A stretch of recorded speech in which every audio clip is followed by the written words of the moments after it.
ሰሙነ ሕማማት ዕለተ ረቡዕ።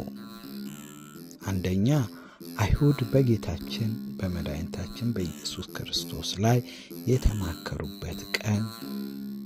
ሁለተኛ የንስሐ እንባ ቀን ይባላል።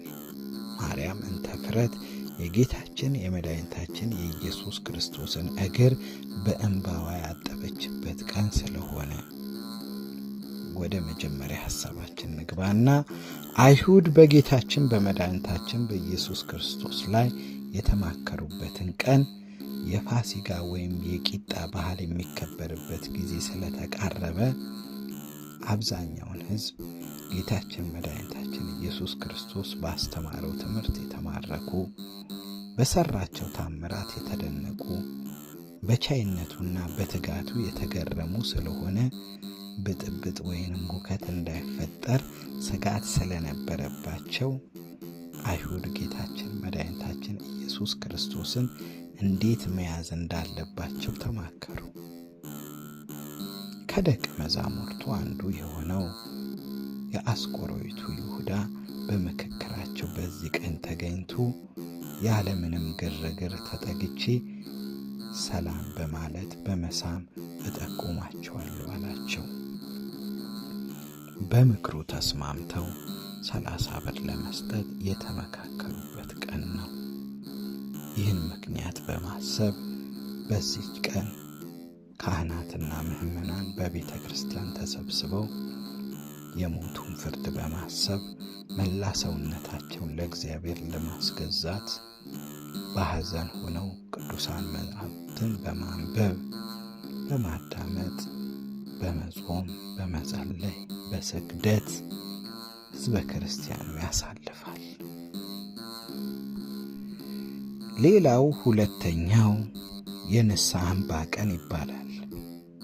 ማርያም እንተ ፍረት የጌታችን የመድኃኒታችን የኢየሱስ ክርስቶስን እግር በእንባዋ ያጠበችበትና ጸጉሩን እጅግ ውድ ሽቶ የቀባችው በዚህ ውድ ቀን ነው።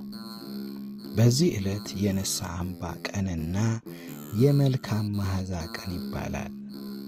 በጌታችን በመድኃኒታችን በኢየሱስ ክርስቶስ እግር ላይ ተደፍታ በእንባዋ እግሩን አጠበችው፣ በጸጉሯ አበሰችው።